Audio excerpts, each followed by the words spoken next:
One community has a few weeks before they have to decide whether to accept a grant that will let them hire more firefighters. But as Rowan Belogan tells us, the decision the city of Jackson has to make is not as easy as it sounds.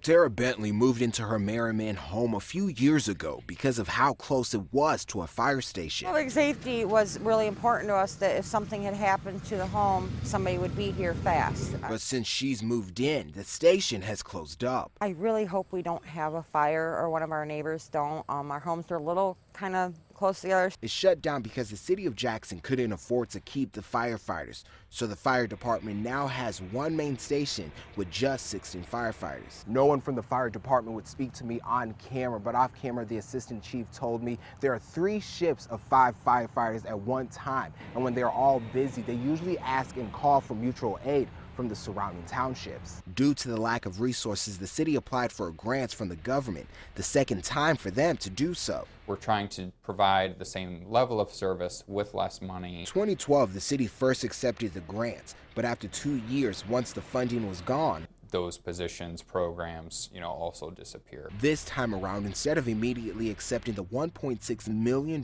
grants, City Council is thinking of the possible outcomes. We want to make sure that the decisions that we make today are not only benefiting the city in the next 2 years with getting more bodies into the SAFER grant, but are also, preparing for the long-term financial stability. He worries if they accept the grants, the city will have to later raise taxes, something Tara Bentley would be okay with. City Council has until October 18th to decide if they will or won't accept the grant. In Jackson, Rowan Belogan, Fox 47 News. The city is considering working with both Summit and Leone Township to create a regional fire department. That way they can all continue to work together and save money.